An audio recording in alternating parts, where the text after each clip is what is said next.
ವನ್ಯಕಿರಣ news ಚಾನೆಲ್ಗೆ ಸ್ವಾಗತ.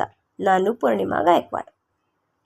ದೇವರ ಹಿಪ್ಪರಗಿ ಮತಕ್ಷೇತ್ರದ ವ್ಯಾಪ್ತಿಯಲ್ಲಿ ಬರುವ ಬಸವನ ಬಾಗೇವಾಡಿ ತಾಲೂಕಿನ ಸಂಕನಾಳ ಗ್ರಾಮದಲ್ಲಿ ಹಮ್ಮಿಕೊಂಡ ಜಿಲ್ಲಾ ಪಂಚಾಯಿತಿ ವಿಜಯಪುರ ಸಾಮಾಜಿಕ ಅರಣ್ಯ ಇಲಾಖೆಯಲ್ಲಿ 2024-25ನೇ ಸಾಲಿನ ಕಾಮಗಾರಿ ಆಶ್ರಯದಲ್ಲಿ ಸಂಕನಾಳ ಅರಣ್ಯ ಇಲಾಖೆಯ ಸಸ್ಯ ಪಾಲನಾ ಕೇಂದ್ರಕ್ಕೆ ಸಂಪರ್ಕ ಕಲ್ಪಿಸುವ 75 ಲಕ್ಷ ರೂಪಾಯಿ ಅನುದಾನದಲ್ಲಿ ಸಿಸಿ ರಸ್ತೆ ನಿರ್ಮಾಣವನ್ನು ಶಾಸಕ ರಾಜುಗೌಡ ಪಾಟೀಲ್ ಭೂಮಿ ಪೂಜೆ ನೆರವೇರಿಸಿದರು. ಈ ಸಮಯದಲ್ಲಿ ಅರಣ್ಯಾಧಿಕಾರಿ ಪ್ರಶಾಂತ್ ಗಾಣಿಗೇರಿ, ಅರಣ್ಯಾಧಿಕಾರಿ ಬಸವರಾಜ್ ಜಾಧವ್, ಗುರಣ್ಣ ಮೇಟಿ, ಸತೀಶ್ ರಜಪೂತ್, ಭೂಸೇನಾ ನಿಗಮದ ಎಇ ಪ್ರವೀಣ್ ಶಿವಯೋಗಿ, ಸಚಿನ್ ಮುಖಂಡರಾದ ಸುನಿಲ್ ರಾಠೋಡ್, ರಾಜುಗೌಡ ಬಿರಾದಾರ್, ಮಾಂತಗೌಡ ಬಿರಾದಾರ್, ಗ್ರಾಮ ಪಂಚಾಯಿತಿ ಅಧ್ಯಕ್ಷ ಅಪ್ಪು ನಾಯಕ್, ಅಣ್ಣ ರಾಠೋಡ್, ಬಸವರಾಜ್ ಗುಂಡಾಳಿ ಉಪಸ್ಥಿತರಿದ್ದರು. ವರದಿ ಮೈಬೂಬ್ ಗುಂಡ್ಕಲ್. ಹೀಗೆ ಮತ್ತಷ್ಟು ಸುದ್ದಿಗಳಿಗಾಗಿ ನೋಡ್ತಾ ಇರಿ ವನ್ಯಕಿರಣ ನ್ಯೂಸ್. ಲೈಕ್ ಮಾಡಿ, ಶೇರ್ ಮಾಡಿ, ಸಬ್ಸ್ಕ್ರೈಬ್ ಮಾಡೋದನ್ನ ಮರಿಬೇಡಿ.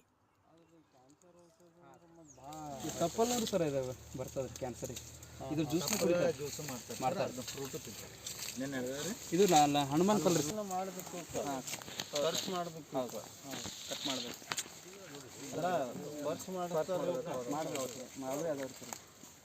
ಅವೇ ಅದಾವ್ರಿ ಸರ್. ರಾಜಮಂಡ್ಲಿಂದ ತರಿಸಿದ ಗಿಡ ರೀ ಸರ್. ಅದೇ ನೀವು ಅದು ಹೂ ಇದ್ದಾಗ ಖರ್ಚು ಮಾಡಿಸ್ಬೇಕು ಅಂದ್ರೆ ಚಲೋ ಕ್ವಾಲಿಟಿ ಬರ್ತದೆ.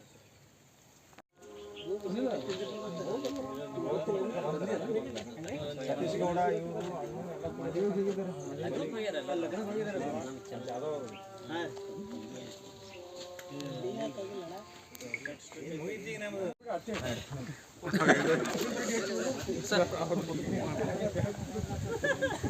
ಅದಕ್ಕೆ ಪೂಜೆ ಮಾಡ್ರಿ, ನಾವು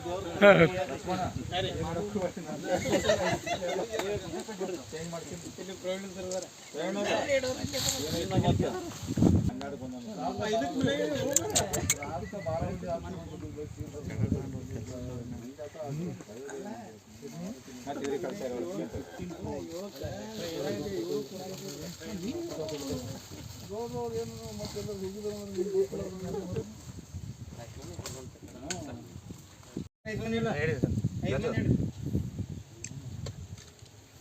ಈ ಕಡೆ ನೋಡ್ರಿ, ಸಿಂಗಲ್ ನೋಡ್ದಾರ ಈ ಕಡೆ ನೋಡ್ರಿ.